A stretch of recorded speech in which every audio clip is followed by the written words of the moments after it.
Magandang gabi, Distrito 4. Magandang gabi, Lungsod Quezon. Magandang gabi, Pilipinas.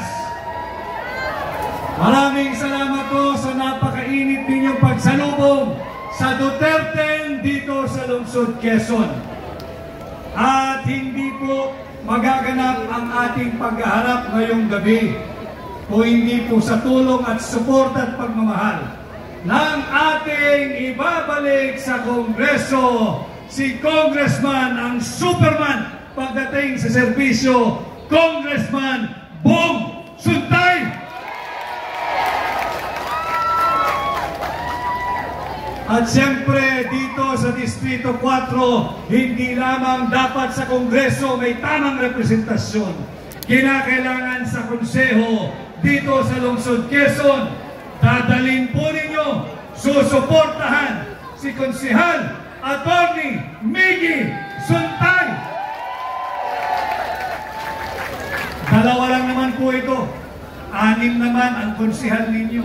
Baka maaari, dalhin din natin sa Konseho, masipag, magaling, batang negosyante, magandang isip, at nasa tama ang puso pagtiting sa paglilingkod sa bayan.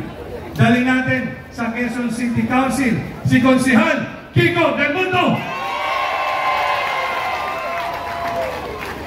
Muli ho, ako po ay si Attorney Vic Rodriguez, taga Quezon City, taga District 4, nagsimula dito. Ako ho, and I think until now, I still hold that distinction na ako ho ang pinakabatang naging barangay captain dito sa Quezon City. At the age of 19, ako ho ay barangay captain na.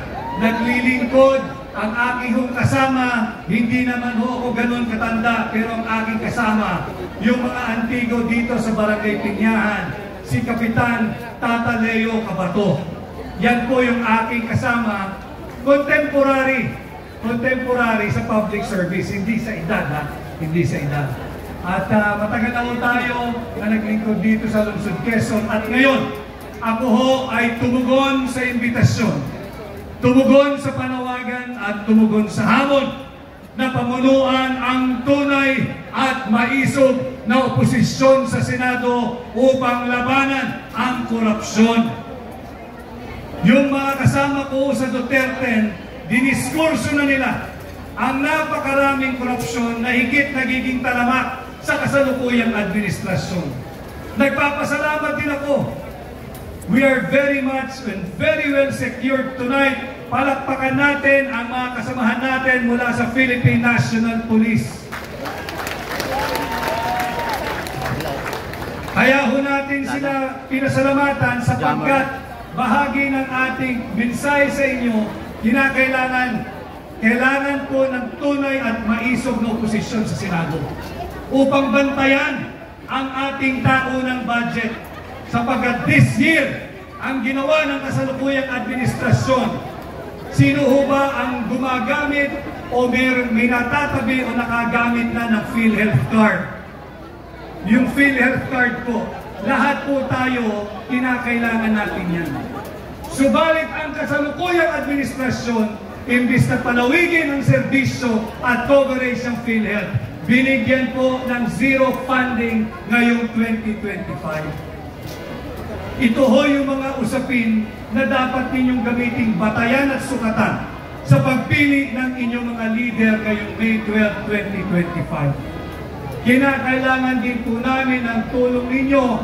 Alam ko hong by now, hindi naman tayo pare-pareho magbibilad sa araw at magsasama sa ilalim ng ulan kung hindi Duterte ang inyong sinusuportahan. Kanya po ang akin ay paalala lamang. Habang papalapit ang May 12, sa May 11, the day before the election, May 11, magdadalawang buwan na ho si Tatay Digong diyan sa ICC. Nakita nating lahat, nasaksihan natin ang pagmamalupit ng kasalukuyang administrasyon.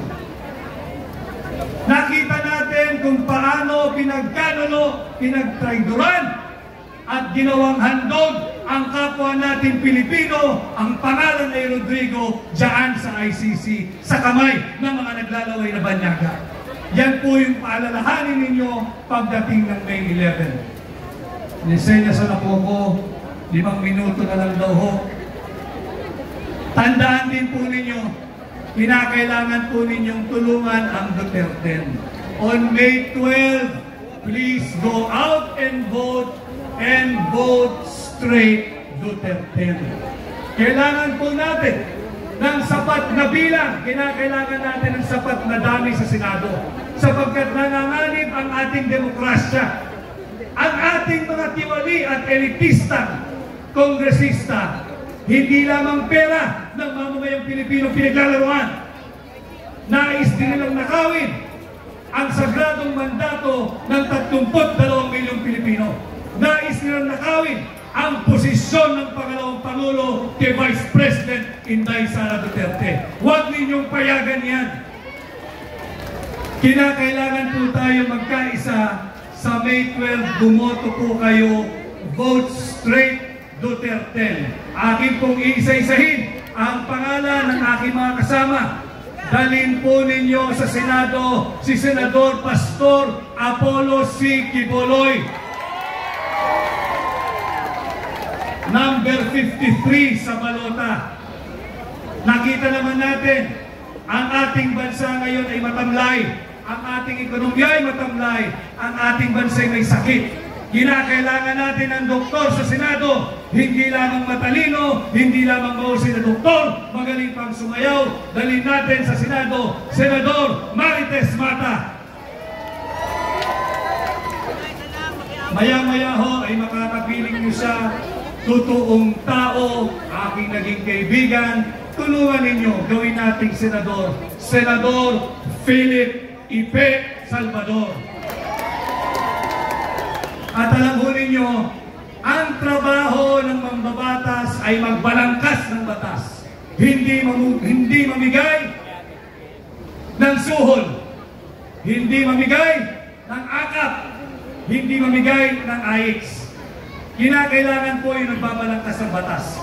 Pag-iusap ko po sa inyo, dali natin ang napakahuhusay na abogado sa Senado, Attorney Jimmy Bondok, Attorney J.B. Hinlo, at Attorney Raul Lambino. At siyempre, panahon na, tulungan natin, i-promote natin, veteranong mambabatas, magaling na abogado. Tama na siya sa Kongreso, panahon na, iangat natin sa Senado. Tulungan po ninyo, Senador Attorney Dante Marcoleta. Ibabalik natin, maisog, matapang, lumaban sa iligal na droga, matapang na hinarap ang mga sindikato, naging pinuno ng pambansang pulisya. Ibabalik natin sa Senado, itaga niyo yan sa Bato, Senador Bato de la Rosa!